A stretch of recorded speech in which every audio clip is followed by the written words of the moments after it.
こんにちは、兼業主のケンです。今日はチーズ春巻きを作ります。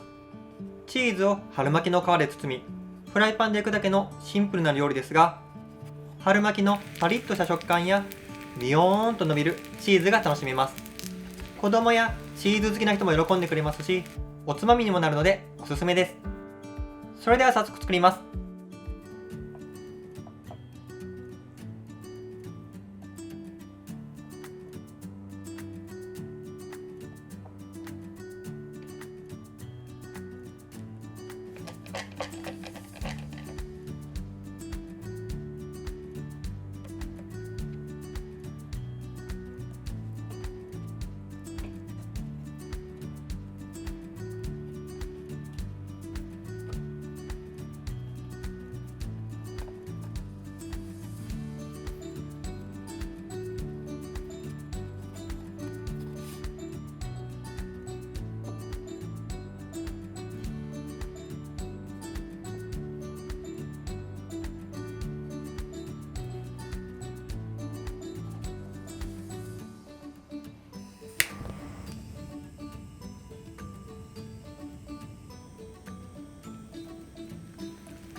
完成しました。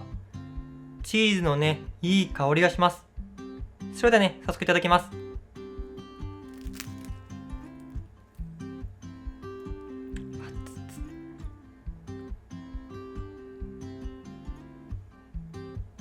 おー、伸びる伸びる伸びる。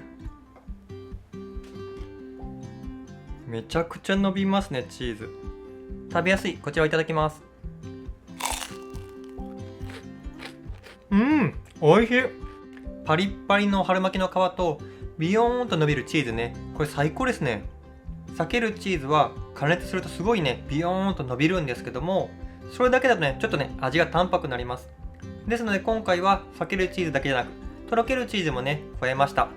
それによってコクも増してますし、豊かな味わいになってます。先日家族に振る舞ったんですけども、娘はね、このビヨーンって伸びるチーズね、大興奮してましたし、チーズが大好きな妻もとっても喜んでくれました。また今回は裂けるチーズのプレーン味を使いましたが、様々な味があるのでお好みのものをね、使ってみてください。個人的なおすすめは唐辛子味です。